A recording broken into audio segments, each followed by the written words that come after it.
For a long time, we've talked about aging as if it's just wear and tear, like a machine that inevitably rusts out part by part until it stops. But a newer way of thinking is starting to take hold in science. What if aging isn't only about broken parts, but about broken instructions? In that view, your body isn't simply wearing out. Instead, the biological system is running on corrupted software. And if that's true, then at least in theory, you don't just patch one failing component at a time. You try to reset the code, you restore the signals, repair the information, and get the system functioning like it's supposed to. Now, why does that matter beyond the obvious desire to live longer? Because aging isn't just something that happens alongside disease. Aging is increasingly framed as the underlying driver of many of the biggest diseases we fear the most: Alzheimer's, cancer, heart disease, and a long list of chronic conditions that show up later in life. So imagine what it would mean if you could meaningfully slow biological aging, or even partially reverse it. You wouldn't only be adding years, you'd be changing the entire disease landscape.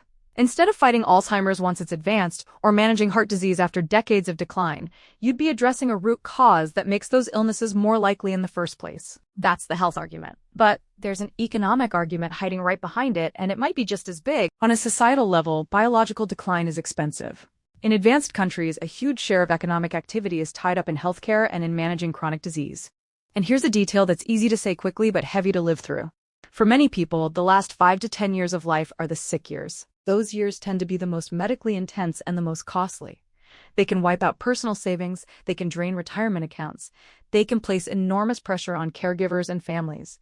And on the public side, they can consume government budgets through Medicare-style programs, long-term care systems, and hospital infrastructure built around chronic decline. So when you hear the claim that age reversal medicine could create massive economic advantages, it's not just hype about a futuristic pill. It's a straightforward math problem. If you reduce the number of years people spend in expensive chronic illness, you remove the costliest chapter of healthcare spending, and that, in turn, could free up resources across the whole economy. Individuals keep more of their own money, families shoulder less financial stress, governments spend less on late-stage disease management, and the same funds can be redirected toward education, innovation, infrastructure, or simply kept by households to improve quality of life. But the promise of healthier longevity isn't only about spending less. It's also about producing more and producing better. Think about human capital for a moment. A society benefits when people aren't just alive but capable. There's an idea embedded in these longevity discussions that's pretty provocative. What if someone could have the experience and knowledge of a 50-year-old, or even an 80-year-old, but the physical capacity closer to a 30-year-old? If that happened at scale, it could reshape labor markets and productivity. You'd have more healthy years where people can work, build, invent, mentor, and lead. You'd preserve institutional knowledge longer. You'd reduce the number of people who exit the workforce primarily due to health decline rather than choice. And this connects to another big macro trend. Many countries are worrying about population declines and shortages of working-age adults.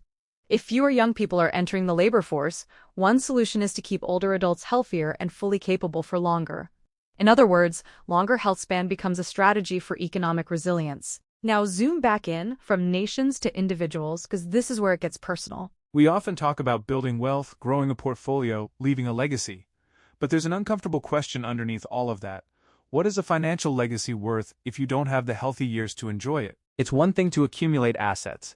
It's another thing to have the mobility, energy, and brain health to travel, spend time with family, start a second career, or simply live day to day without constant medical appointments. Longevity without quality is not the dream. Health span is the dream. That's why some modern holistic advisory approaches are beginning to blend two worlds that used to be separate: financial strategy and biological optimization. On the financial side, that might include tools like smarter home financing decisions, reverse mortgages in the right context, or structured personal banking systems that help people access capital and manage liquidity as their lives evolve. On the health side, the conversation increasingly includes metabolic strategies designed to support cellular repair and resilience. You'll hear people talk about protocols like fasting, often framed around improving metabolic flexibility and supporting molecules involved in cellular energy and repair, including NAD-related pathways and DNA maintenance. The core idea is not that money replaces medicine or that one hack solves everything. It's that health and wealth compound together. Strong finances can fund better choices, reduce stress, and open access to care. Strong health protects the time and capacity needed to earn, invest, and actually enjoy what you've built. In that sense, the goal shifts from build a big number in an account to build a full legacy of health and wealth.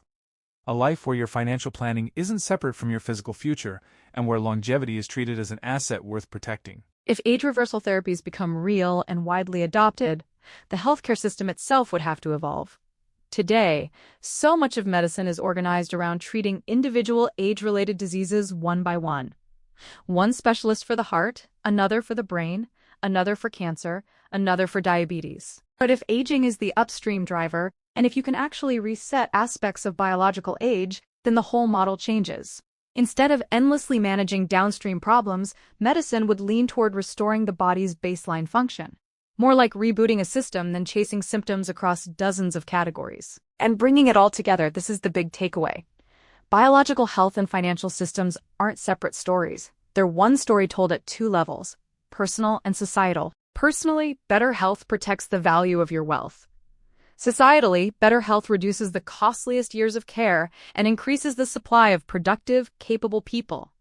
If we could compress or eliminate those final years of sickness that currently consume so much money and energy, the upside wouldn't just be longer lives. It would be a different kind of life, one with more capacity, more independence, and far less financial devastation at the end. Aging may have once seemed like an unavoidable downward slope.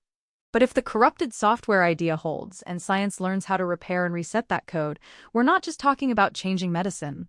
We're talking about changing what retirement means, what healthcare means, what a career arc looks like, and how nations plan for the future. And the question worth sitting with is simple. If the next era of progress is about extending health, not just extending time, are our personal plans and our public systems ready for that? By integrating smart financing with metabolic health strategies like the ones Sinclair discusses, such as fasting to raise your NAD levels and repair your DNA, you can achieve peak performance in both your bank account and your physical body. We are in this together, from age 10 to 110. Life has its ups and downs, but you're not alone. We love ya. Please like, subscribe, and join us at IamHealthyMoney.com. Let's keep building that legacy of health and wealth together.